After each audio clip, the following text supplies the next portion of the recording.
حضرت ابراہیم بہت بڑے مہمان نواز تھے، صرف قربانی نہیں دیتے تھے، سارا سال بہت سارا لنگر، بہت سارا کھانا پینا، بہت ساری چیزیں جاری رہتی تھی۔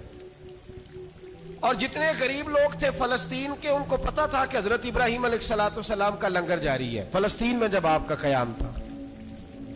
ایک دفعہ ڈھیروں مہمان آ گئے اور کھانے کو کوئی چیز نہیں۔ حضرت سارہ اور جناب ہاجرہ دونوں اس وقت موجود تھیں۔ وہ کہنے لگی ابراہیم بہت سارے مہمان آ گئے تو کیا کریں؟ جناب سارہ کہنے لگی کس طرح کر کے ان کی مہمان نوازی کروں؟ اور حالات یہ ہے کہ قحط پڑا ہوا ہے فلسطین میں، مصر میں، دور دراز علاقوں میں۔ تو حضرت ابراہیم کہنے لگے یہ اللہ کے مہمان ہیں اور ہمیں رب کریم کا بندہ سمجھ کے آ گئے، اللہ ہی بندوبست کرے گا۔ فرمانے لگے میرا مصر میں ایک دوست ہے، وہ قحط کے دنوں میں غلہ جمع کر لیتا ہے، میں اس کی طرف پیغام بھیجتا ہوں، مجھے امید ہے وہاں سے غلہ ملے گا۔ 2-3-5 اونٹ والے غلام بلائے اور ان کو کہا کہ جاؤ غلہ لے آؤ مصر کے دوست سے۔ وہ لوگ کہتے ہیں ہم غلہ لینے گئے، وہاں جب پہنچے تو حضرت ابراہیم خلیل اللہ علیہ السلام کا پیغام دیا تو آپ کا وہ دوست کہنے لگا غلہ تو بے شمار تھا، مجھے خبر نہیں تھی کہ حضرت ابراہیم کا پیغام آئے گا، تو میں تو سارا تقسیم کر چکا ہوں، لوگ لے گئے، اب تو کوئی شے نہیں۔ اب وہ خالی آ گئے 5 کے 5 اونٹ۔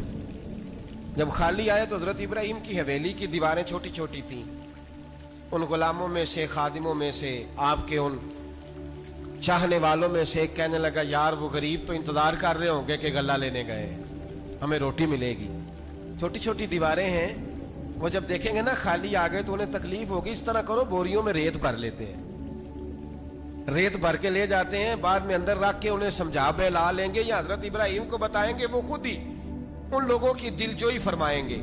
اب غلہ کی جگہ ریت بھر کے اونٹوں پہ رکھ کے لائی گئی، لا کے بوریاں جب رکھ دی گئیں، حضرت ابراہیم علیہ السلام دوپہر کے وقت آرام فرما رہے تھے، بی بی سارہ اٹھی، کہتی ہیں جب میں نے دیکھا نا کہ بوریاں پہنچ گئی ہیں تو گئی، غلام کو ساتھ لیا اور اس کو جب کھولا نا تو کہتی اتنی حسین گندم میں نے پہلے کبھی دیکھی نہیں تھی، اتنا پیارا دانا میں نے کبھی ملاحظہ ہی نہیں کیا تھا۔ فرماتی ہیں جب اس کو پیس کر چکی میں روٹیاں پکائیں تو خوشبو دور دور تک پھیل گئی، اعلیٰ غذا بنی، بڑے بڑے کھانے بیبیوں نے مل کے پکائے، چن دیے گئے۔ حضرت ابراہیم اٹھے تو لوگ کھانا کھا رہے ہیں، سجدہ شکر ادا کیا، اور جب سجدے میں گئے تو وحی آنے لگی، پھر رونے لگے۔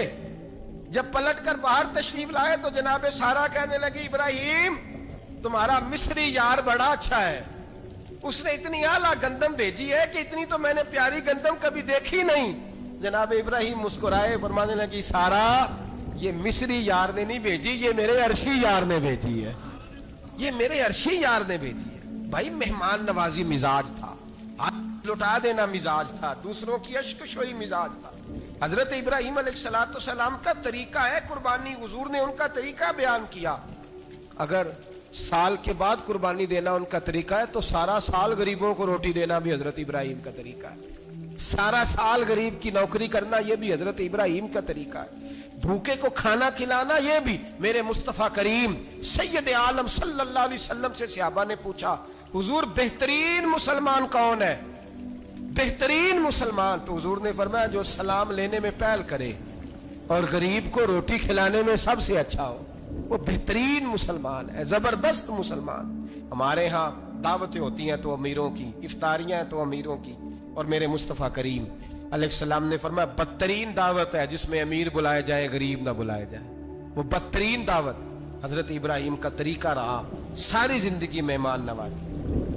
ایک وقت ایسا آیا کہ اللہ تعالیٰ نے حضرت ابراہیم کو بہت زیادہ مال عطا فرمایا، اتنے اونٹ گنے نہیں جاتے، گائیں اتنی زیادہ کہ شمار نہیں ہوتی، بکرے بکریاں اتنی زیادہ کہ شمار، بہت زیادہ مال اللہ نے عطا فرمایا۔ اور ابھی کچھ عرصہ پہلے آپ پیچھے جائیں نا تو جو لفظ مال تھا وہ روپے پہ تو بولا ہی نہیں جاتا تھا، وہ جانوروں پہ بولا جاتا تھا۔ بہت زیادہ مال اللہ نے دیا، بکریاں، گائیں، اونٹ، بیل، بڑا کچھ۔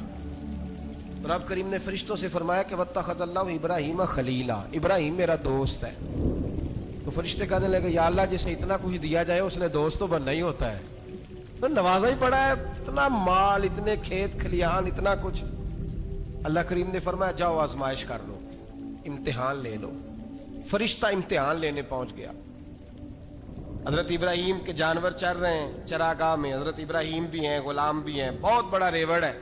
آپ تشریف فرمائیں. ایک فرشتہ آیا تو کھیت میں چھپ کے بیٹھ گیا اور بلند آواز سے کہنے لگا سبحان اللہ والحمد للہ ولا الہ الا اللہ واللہ. یہ تسبیح بڑی پسند ہے، محبوب نے ان کی فضیلت بیان کی.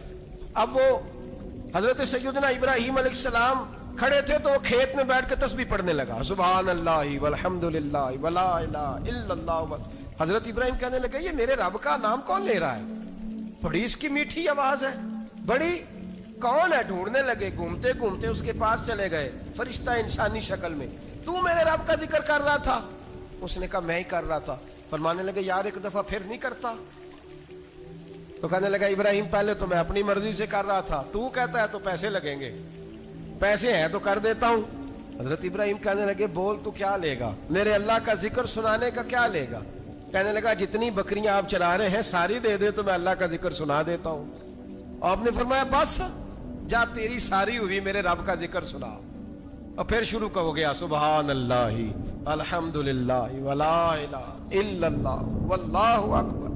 حضرت ابراہیم علیہ السلام کیف میں یار پھر ذرا سنا، نا علما وچ پھسا سانو، تو یار دی گل سنا سانو، ذرا دوبارہ سنا. پھر سنایا، ایک دفعہ پھر کہا. فرشتہ کہنے لگا بس جی آپ کے پیسے پورے ہو گئے. حضرت ابراہیم کہنے لگے چل ایک دفعہ اور سنا. کہنے لگا پیسے لگیں گے. تو کیا لے گا؟ کہنے لگا گائیں بھینسیں ساری میری. فرمایا بس یار اتنی قیمت، تو سنا صحیح، سارا کچھ ہی تیرا. پھر شروع ہو گیا سبحان اللہ والحمد للہ ولا الہ الا اللہ واللہ اکبر. گائیں دے دیں، بھینسیں دے دیں، وہ ذکر سناتا ہے. حضرت ابراہیم کبھی مچلتے ہیں، کبھی روتے ہیں، کبھی آہیں پڑھتے ہیں. تو میرے رب کا نام لے رہا ہے، ذرا پھر سے لے. کیف جاری ہے. کہنے لگا بس بھائی. حضرت ابراہیم فرمانے لگے تو اور لے لے جو لینا ہے، مجھے ذکر سنا. اس نے کہا ابراہیم بکریاں میں لے چکا، گائے بھینسیں میں لے چکا، اونٹ رہ گئے، سارے لے لوں گا پھر ذکر سناؤں گا. فرمایا جا تیرا ہوا تو ذکر سناتا رہ، میں دیتا ہوں. دے دیا. کچھ دیر ذکر کیا تو اب خاموش ہو گیا. حضرت ابراہیم خلیل اللہ علیہ السلام فرمانے لگے ذکر سنا. کہنے لگا ابراہیم اب تیرے پاس دینے کو کیا ہے؟ ہر چیز تو میں لے چکا. آپ فرمانے لگے یہ گائے بھینسیں بکریاں چرانے کے لیے تجھے کوئی نوکر ملازم بھی تو چاہیے نا. تو اس طرح کر مجھے رکھ لے، میں روٹی نہیں مانگوں گا، کھانا نہیں مانگوں گا، تو اللہ کا ذکر سناتا رہنا، میں تیرے جانوروں کی نوکری کرتا رہوں گا. حضرت ابراہیم علیہ السلام نے جب یہ کہا نا، فرشتے کی آنکھوں میں آنسو آ گئے. تر دامنی پہ شیخ ہماری نہ جائیے، ہم دامن نچوڑ دیں تو فرشتے وضو کریں.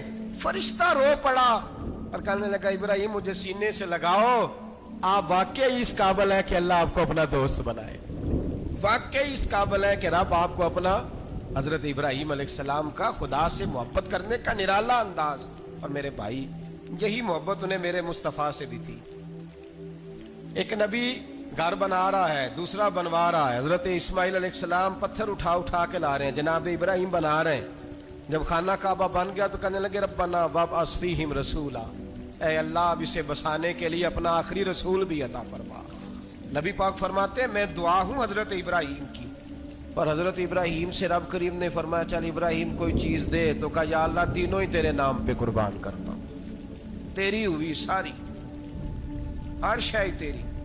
حضرت ابراہیم نے دین کے لیے، آپ شہر بابل کے قریب پیدا ہوئے تھے، وہاں سے مصر آئے، مصر سے فلسطین آئے، اور فلسطین سے آ کر کے کعبہ آباد فرمایا.